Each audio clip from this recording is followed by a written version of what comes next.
नमस्कार, मी Adhikrao Dive Patil. To the point. Pimpri चिंचवडमधील छत्रपती संभाजी महाराज पुतळ्यासंदर्भामध्ये महाविकास आघाडीचा सेल्फ गोल झालेला आहे. शिल्पकार अनिल सुतार यांनी एका वाक्यात हा विषय संपवलेला आहे. ज्यांना शिल्पकलेचं ज्ञान नाही त्यांच्या टीकेवर काय बोलणार, अशा शब्दात अनिल सुतार यांनी या प्रकरणावरला पूर्णविराम देण्याचा प्रयत्न केला. पिंपरी चिंचवडमध्ये धर्मवीर संभाजी महाराज यांचा पुतळा जगातील सर्वात उंच 140 फुटांचा पूर्णाकृती पुतळा होतोय, ज्याला स्टॅच्यू ऑफ हिंदू भूषण म्हटलं जातं. या पुतळ्याच्या मोजडीला भेगा पडल्याचा मुद्दा उपस्थित करीत महाविकास आघाडीच्या स्थानिक नेत्यांनी खळबळ उडवून दिली होती.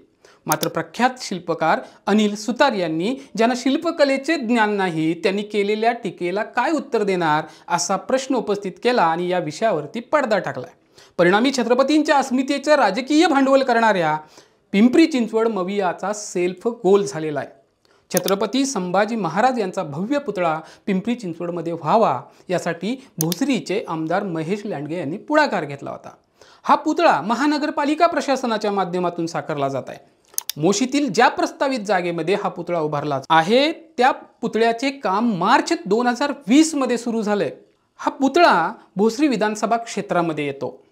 पुतळा उभारण्याची संकल्पना लांडगे यांची आहे, पण लांडगे भाजपच्या तिकिटावर निवडून आलेत ही अडचण आहे.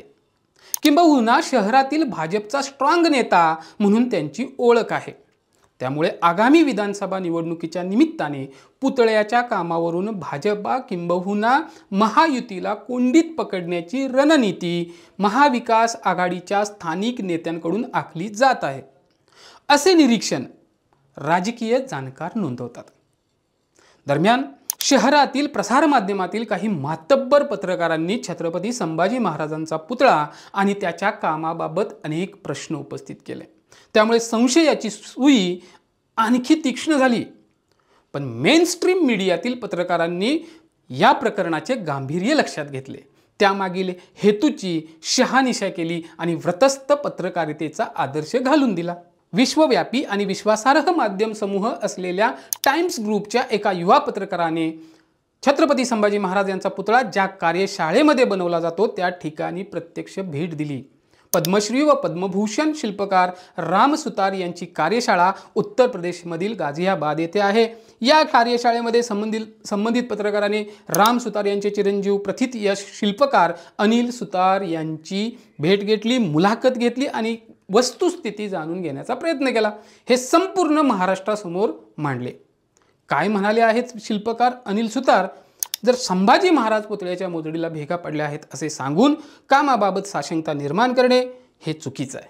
ज्यांना पुतळ्याबाबत शिल्पकलेबाबत ज्ञान नाही त्यांनी केलेल्या टीकेला मी काय उत्तर देणार असा प्रश्नही शिल्पकार अनिल सुतार यांनी उपस्थित केलाय.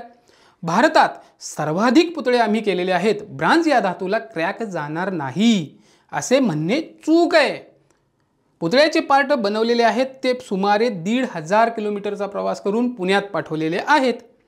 या पार्टवर आणखी कोटिंग करण्यात येणार आहे. किंबहुना मोजडीचा जो फोटो व्हायरल केला जात आहे त्या पार्टला आणखी 4 वेळा कापावे लागेल. पुतळ्याचे काम अपूर्ण आहे, पूर्ण झालेलं नाही. त्याच्याबाबत संशय निर्माण करणे चुकीचं आहे आणि अशी खंत सुद्धा अनिल सुतार यांनी व्यक्त केलेली आहे. आता या सगळ्या प्रकरणामधला आपण घटनाक्रम जरा जाणून घेऊयात. पहिला दिवस होता शुक्रवार दिनांक 30 ऑगस्ट. सुरुवातीला या पुतळ्याच्या मोजडीला भेगा पडल्याचे वृत्त सायंकाळी प्रसारमाध्यमांमध्ये व्हायरल करण्यात आले.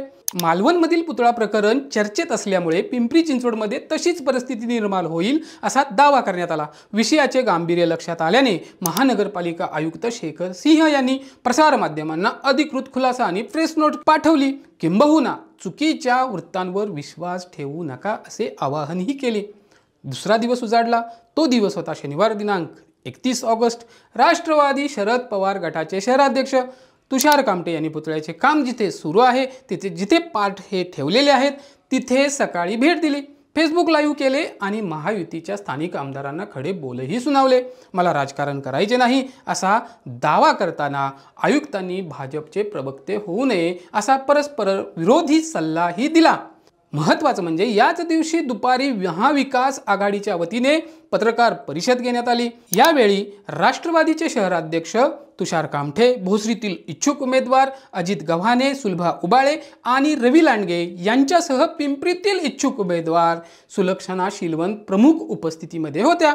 या पत्रकार परिषदेत अनेक आक्षेप नोंदवण्यात आले।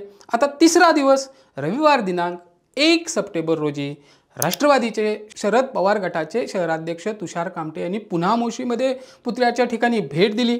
तेथील साफसफाई करण्याबाबत महापालिका प्रशासनाला आवाहन केले। आम्हाला या मुद्द्यावरती राजकारण करायचे नाही, पण प्रशासनाने कार्यवाही केली नाही तर तीव्र आंदोलन करू असा इशारा दिला। विशेष म्हणजे महाराजांच्या मोजडीला पाद्यपूजन करून सेंटिमेंट निर्माण करण्याचा प्रयत्न केला। आता उगवला चौथा दिवस। सोमवार दिनांक 2 सप्टेंबर रोजी शहरातील शिवप्रेमी, शंभूप्रेमी डॉक्टर बाबासाहेब आंबेडकर पुतळ्यासमोर पिंपरीमध्ये आंदोलन करणार आहेत असा मेसेज व्हायरल करण्यात आला। नियोजनाप्रमाणे भाजप किंवा महायुती विरोधी विचारांच्या संघटनांनी यामध्ये सहभाग घेतला।